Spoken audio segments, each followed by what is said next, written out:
El movimiento de independencia fue el resultado de un conjunto de acontecimientos, tanto económicos como políticos y sociales, que se desarrollaron durante el período colonial y culminaron en el movimiento armado de 1810.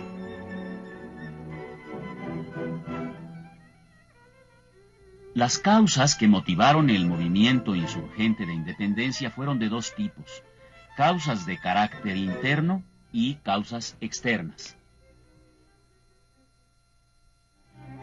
Las causas internas fueron la injusticia con que eran tratadas las castas y los indios en sus labores, tanto en las minas como en las haciendas; el hecho de que las riquezas y los cargos importantes del gobierno estuvieran en manos de los españoles, y el surgimiento entre los criollos ilustrados de ideas nacionalistas que los impulsaban a la independencia para gobernar ellos en su propia tierra.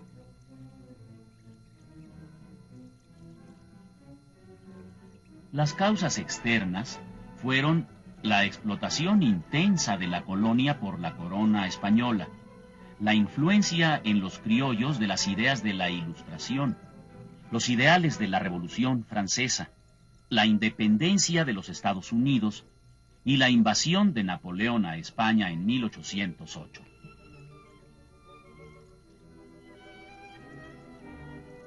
Debido a la situación que se vivía en España a consecuencia de la invasión napoleónica, el virrey de la Nueva España, José de Iturrigaray, convocó en 1808 a una junta con las autoridades coloniales, en la cual el ayuntamiento propuso que la colonia se gobernara por medio de un congreso representativo mientras Napoleón invadiera España. El virrey Iturrigaray estuvo de acuerdo con estas medidas y convocó a un Congreso Consultivo Nacional con la finalidad de formar un gobierno independiente. Sin embargo, una fracción importante de españoles poderosos no estuvo de acuerdo y dio un golpe de Estado destituyendo al virrey Iturrigaray y colocando en su lugar a Pedro Garibay, quien desató la represión y la persecución en contra de los criollos que pugnaban por la autonomía. Fue entonces cuando en diferentes partes de la colonia se comenzaron a descubrir distintas conspiraciones que fueron disueltas, hasta que, el 15 de septiembre de 1810, el cura Miguel Hidalgo, a punto de ser detenido, convocó al pueblo de Dolores a levantarse en armas en contra del gobierno. El pueblo, harto de 300 años de dominación, respondió al llamado, formándose un ejército de más de 600 campesinos mal armados y sin instrucción militar, comandados por Ignacio Allende y un puñado de militares simpatizantes. Se creó así el primer ejército insurgente. El ejército insurgente se dirigió a Guanajuato, donde se le unieron grupos indígenas y trabajadores mineros. Siguieron entonces con rumbo a la capital con la intención de tomarla.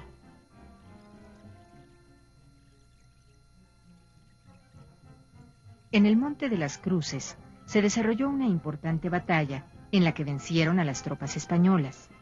Ya frente a la capital, Hidalgo decidió no tomarla y regresó a Celaya, donde el ejército insurgente se dividió. Una parte se fue con Allende a Guanajuato y el resto con Hidalgo hacia Valladolid, hoy Morelia. El 11 de noviembre cayeron en poder de los insurgentes Guadalajara, San Luis y Zacatecas.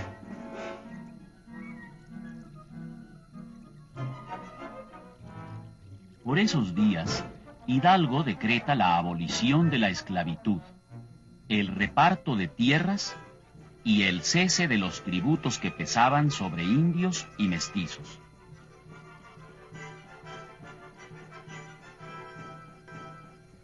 En Guadalajara se une a Hidalgo Ignacio Allende y juntos logran numerosas victorias. Sin embargo, el ejército español se fortalece con tropas y armas y en la batalla de Puente de Calderón vencen a los insurgentes, que se ven obligados a huir rumbo al norte.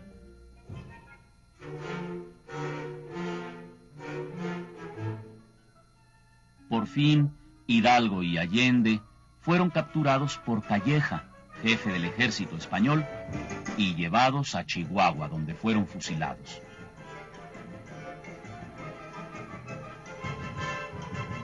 Hasta ese momento, el movimiento representaba una guerra contra la dominación española, con la participación de los sectores más explotados en un amplio frente con dirección criolla.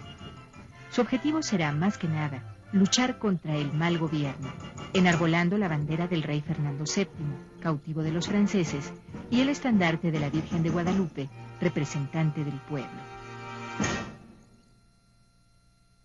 Además, entre sus dirigentes se distinguían dos concepciones de la revolución y sus fines. Allende y otros jefes criollos representaban el ala moderada, que esperaba solo remover de sus altos cargos a los españoles, pero sin alterar la estructura de propiedad ni de clase imperante. Por su parte, Hidalgo representaba a los intereses populares de los peones, campesinos pobres, artesanos, mineros y obreros, que constituían el grueso del ejército insurgente.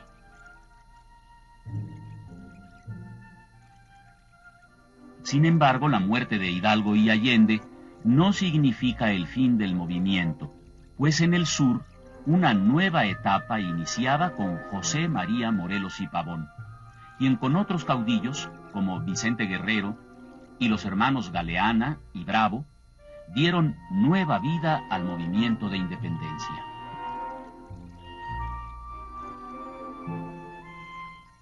Morelos integró un ejército más pequeño, pero mejor organizado, y el 14 de septiembre de 1813 convocó a un congreso en Chilpancingo, donde leyó un importante documento llamado Sentimientos de la Nación.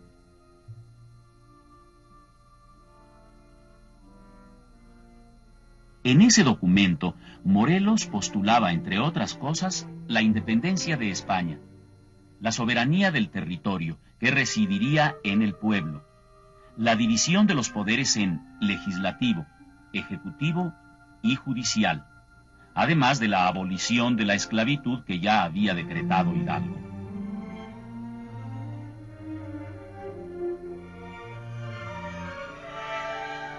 El Congreso convocó a la elaboración de una constitución que fue conocida como Constitución de Apatzingán, nombrando a Morelos generalísimo y jefe del movimiento insurgente.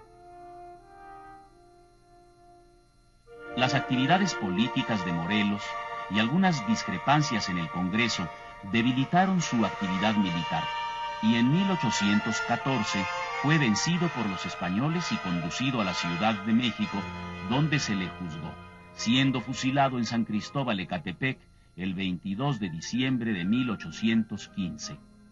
Con su muerte se inició una nueva etapa de la lucha, la resistencia.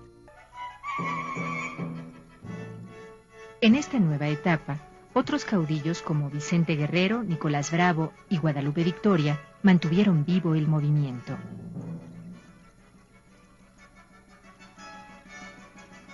Mientras esto ocurría, en España se había restablecido la Constitución de Cádiz, promulgada en 1812, con lo que se aprobaron las medidas liberales como la desamortización de los bienes de la Iglesia y la libertad de imprenta.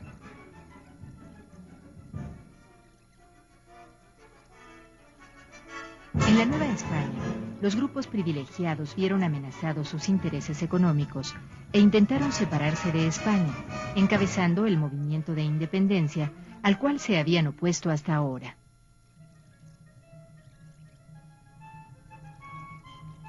Para lograr sus propósitos, nombraron a Agustín de Iturbide, oficial del ejército realista, para que se enfrentara a Guerrero, pero fracasa.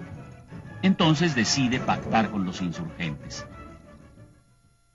El 14 de febrero de 1821, en Acatempan, Iturbide se entrevistó con Vicente Guerrero, y al pactar la unión de ambos ejércitos, se formó el ejército trigarante o de las tres garantías. De este pacto surgió el Plan de Iguala. Mientras tanto llegó a la Nueva España Juan O'Donojú para sustituir al virrey Ruiz de Apodaca. Al enterarse de la situación que se vivía en la colonia, reconoció el Plan de Iguala y la independencia de la Nueva España, firmando los Tratados de Córdoba.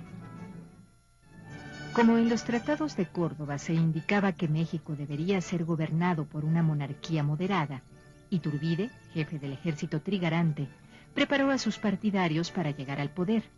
Además, apoyándose en dichos tratados, organizó una junta provisional gubernativa, que a través de una regencia gobernaría mientras se coronaba a un monarca.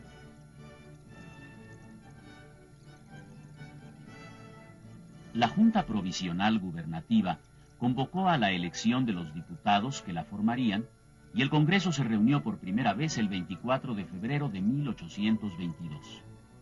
Desde este primer Congreso se evidenciaron las diferencias entre los monárquicos y los republicanos y las ambiciones de Iturbide, quien fue coronado emperador de México el 21 de mayo de 1822.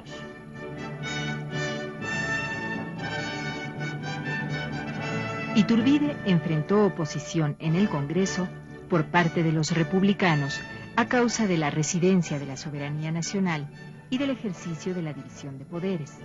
Por eso, apoyándose en el ejército, disolvió la Asamblea de Diputados y encarceló a sus oponentes.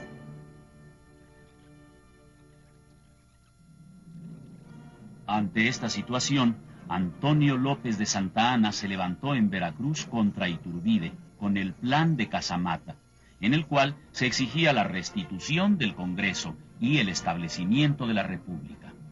Iturbide abdicó y el primer imperio mexicano dejó de existir el 19 de marzo de 1823.